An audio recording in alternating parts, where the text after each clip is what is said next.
Livro, Paixão e Pureza de Elizabeth Elliot. Prefácio. Na minha época, nós os chamaríamos de casos amorosos ou romances. Hoje em dia, são chamados de relacionamentos. A palavra amor passa por maus momentos. Para muita gente, esse termo significa nada mais, nada menos, do que ir para a cama com alguém, não interessando o sexo ao qual o outro pertença. Adesivos substituem a palavra pela imagem de um coração vermelho e empregam amor praticamente a qualquer coisa, pessoa ou lugar. Em alguns cultos cristãos, pede-se às pessoas que se virem, olhem para o indivíduo ao lado mesmo que seja um completo estranho e digam, com um sorriso largo e sem o mínimo traço de rubor, Deus te ama e eu também, provando isso com um abraço bem apertado. Aparentemente, isso faz com que algumas pessoas se sintam bem. Talvez até mesmo as convença de que estariam obedecendo ao mais poderoso e severo mandamento já imposto aos seres humanos: amem-se uns aos outros como Cristo os amou. Não causa admiração que as pessoas estejam em busca de alguma outra palavra para descrever o que sentem por um indivíduo do sexo oposto. É novo. É ótimo. É ótimo mesmo. É especial. O que é especial? Indagou algumas vezes. Bem, você sabe, tipo, esse relacionamento. Que relacionamento, exatamente? Bem, não sei, mas você sabe, é tipo, quero dizer, é simplesmente ótimo mesmo. Recentemente, uma professora me escreveu sobre uma amizade crescente com um homem que costumava lhe dar carona para o trabalho. Ele se mudara para um estado distante, e ela estava se sentindo muito solitária e insegura em relação ao futuro. Ela não estava certa sobre o que o relacionamento de ambos havia sido, o que era naquele momento ou o que poderia vir a ser, mas, ao deparar-se com algumas passagens que escrevi relativas a questões do coração, quis saber mais a respeito. Gostaria de compreender um pouco mais seus pensamentos, se me permite. Quais eram seus sentimentos? O que se passava em sua mente? Suas emoções e seu pensamento costumavam entrar em conflito. Se for possível reservar alguns minutos e me responder, agarrarei quaisquer palavras de sabedoria que você tiver. É claro que destinei alguns minutos a isso. As cartas continuam chegando, bombardeando-me com perguntas similares, o que sugere que a experiência de alguém de outra geração ainda pode servir de orientação. Aqui estão alguns fragmentos de outras cartas. Escrevo-lhe como uma mulher ainda jovem que está tentando descobrir, tão honestamente quanto possível, como ser obediente a Deus, ter sabedoria e discernimento, agradar-lhe, ser-lhe fiel e esperar nele. Minha caminhada com Cristo é bastante solitária. Não sei como é contar com a liderança espiritual de uma mulher mais velha que eu. Sei que, em relação a determinadas coisas, esperava-se que as mulheres mais velhas instruíssem as mais novas. Sei que você é uma serva, e espero que possa responder. Como uma mulher deve comportar-se quando o homem não cumpre seu papel? Como saber se essa é a mulher certa para mim? Quão longe podemos ir sem que já tenhamos um compromisso de casamento? E quão longe se já o tivermos? Qual é nosso papel na qualidade de mulheres solteiras? Basta ficar à toa, esperando. Você parece muito forte e inabalável em sua fé. Repetidas vezes, digo a Deus que não consigo mais passar por isso. Desisti. Digo-lhe isso e fico furiosa. Você nunca fraqueja e sente que não consegue seguir adiante. Nunca passou por situações em que quis desistir. Você lutou com o desejo de estar com Jim durante todos os anos em que estiveram separados. Você sentiu dificuldade para permanecer solteira, uma vez que seu coração ansiava por Jim. Se Tom não tivesse entrado em minha vida, todos os meus pensamentos estariam focados no Senhor. Não haveria conflito. Isso me incomoda demais. Sinto-me solitária e choro com facilidade, quase como se meu coração estivesse se partindo. Isso faz parte do plano de Deus. Como você lidou com a impaciência de querer estar com o homem a quem amava? Respondo a todas as cartas que chegam. Pego-me tentando expressar em palavras, repetidas vezes, as lições resultantes de minha própria experiência. Já estive na mesma posição em que esses homens e mulheres se encontram.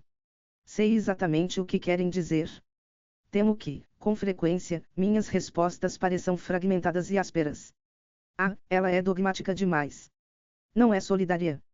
É do tipo durona, nunca esteve angustiada como eu. E que maneira de sair distribuindo conselhos. Faça isso, não faça aquilo, confie em Deus, ponto final. Não suporto esse tipo de coisa. Ouço as objeções que recebo. Algumas vezes, também aquelas que não recebo nas cantinas de faculdade, após dar alguma palestra, nas livrarias, onde folheiam minhas obras sem saber que a autora está sentada bem ali ao lado, com os dois ouvidos bem atentos. Pensei que, se colocasse essas coisas em um livro, não pareceriam tão fragmentadas e ásperas como, inevitavelmente, ocorre numa carta de uma só página. Talvez eu deva contar o suficiente de minha própria história como prova de que já passei pelo que, agora, eles passam. Serei capaz de contá-la sem ser melosa. Sem parecer estar muito distante de pessoas cujo vocabulário é tão diferente, mas cujos clamores ecoam nitidamente os meus. Espero que sim. Mas, para fazer isso, preciso correr o risco de uma exposição indecorosa. Devo incluir meus próprios clamors e alguns dos de Jim, minhas próprias fraquezas, minhas hesitações, não tudo, de forma alguma, se você soubesse quanta coisa deixei de fora, mas apenas algumas amostras. Foi assim que o livro evoluiu. Cite ou cartas que foram escritas para mim nos últimos 5 ou 10 anos, meus próprios diários de 30 a 35 anos atrás, cartas de Jim Elliot e declarações acerca dos princípios aplicáveis. O contexto do livro é a história de 5 anos e meio amando um homem, Jim, e aprendendo as disciplinas da saudade, da solidão, da incerteza, da esperança, da confiança e do compromisso incondicional com Cristo, compromisso que exigia pureza de nossa parte, independentemente do tamanho da paixão que sentíamos um pelo outro. Este, para ser franca, é um livro sobre virgindade. É possível amar apaixonadamente sem ir para a cama. Eu sei disso. Nós agimos assim. Será, então, que não tenho nada a dizer a quem já foi para a cama? Eu precisaria ter a cabeça enfiada na areia para imaginar que minhas leitoras solteiras são todas virgens. Aquelas que perderam a virgindade também me escrevem algumas, inclusive, em desespero, acreditando que foram eternamente banidas da pureza. Escrevo-lhes para dizer que não existe pureza alguma, em nenhuma de nós, à parte do sangue de Jesus.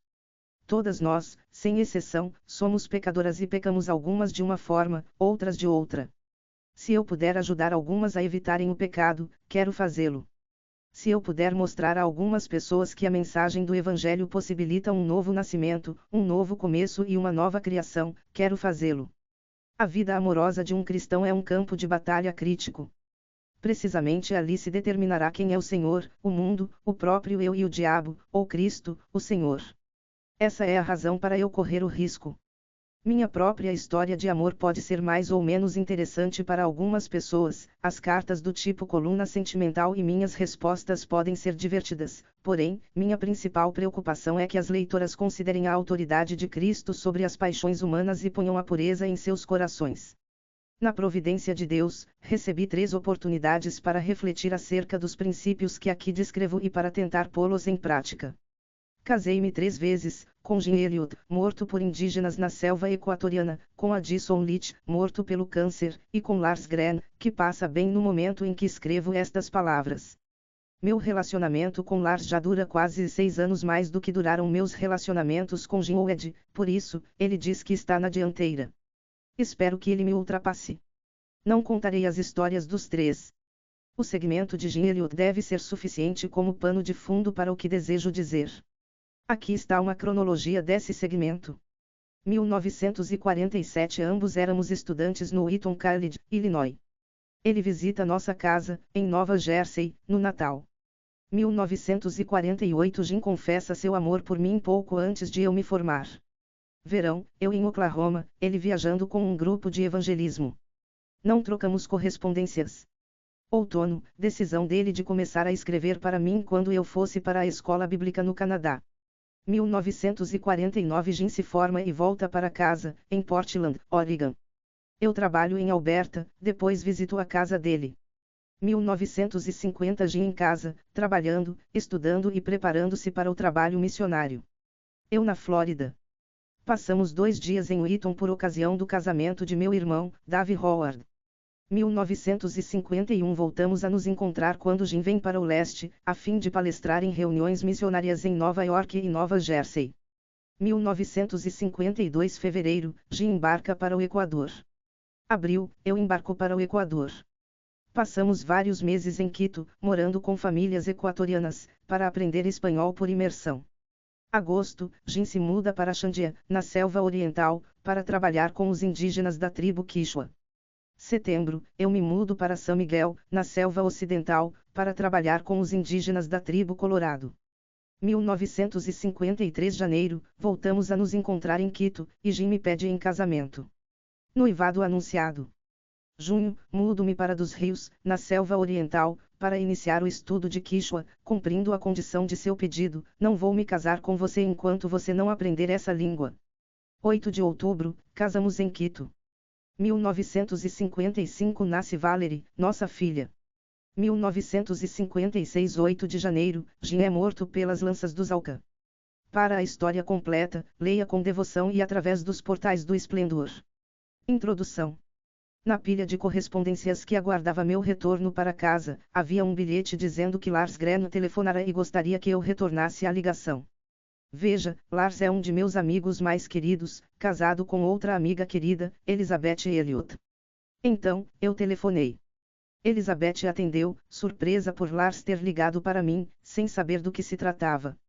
Você está trabalhando em outro livro? Perguntei a Elizabeth. Ela respondeu que acabara de terminar Paixão e Pureza. Achei que essa notícia não poderia ser mais oportuna, mais certeira, e disse-lhe que já estava ansiosa para lê-lo. Quando Lars ligou de volta e eu sorri ao saber que ele o fizera sem dizer nada a Elizabeth, indagou se eu estaria disposta a ler o manuscrito, acrescentando que entenderia se eu estivesse muito ocupada. Quando você está tão interessada em um assunto, sente-se privilegiada em receber uma prévia, e foi o que eu disse a Lars. Hoje, o manuscrito chegou, e eu me sentei para dar uma olhada. Ele prendeu minha atenção desde o princípio. Não era o que eu esperava. É claro, eu sabia que qualquer livro escrito por Elizabeth seria bem escrito e mereceria ser lido, mas este é um livro sobre como colocar sua vida amorosa sob a autoridade e o senhorio de Jesus Cristo. Elizabeth o tornou calorosamente pessoal, ilustrando esse tema com memórias, diários e velhas cartas de amor para Jim Elliot. Ela escreve de uma forma ao mesmo tempo pungente e comedida. Entremeadas ao longo do livro, encontram-se ricas e certeiras palavras da Bíblia, belos reinos antigos, citações de autores favoritos todos apropriados, por satisfazerem uma necessidade vívida. Não o larguei até concluir a leitura. Pensei na confusão dos jovens de hoje, e também dos mais velhos, sejam cristãos ou não cristãos, e desejei que todos pudessem partilhar da história de amor de Elizabeth e Jim Elliot, uma trajetória bem-sucedida, embora breve, pelo fato de eles haverem seguido expressamente as instruções divinas. Alguém disse que a melhor maneira de provar que algo está torto é compará-lo a algo reto. Assim, em meio ao pensamento demasiadamente sinuoso dos dias de hoje, Elizabeth Elliot Gren propõe pensamentos ritos. Portanto, lindamente inesquecíveis. Ruth Bell Graham.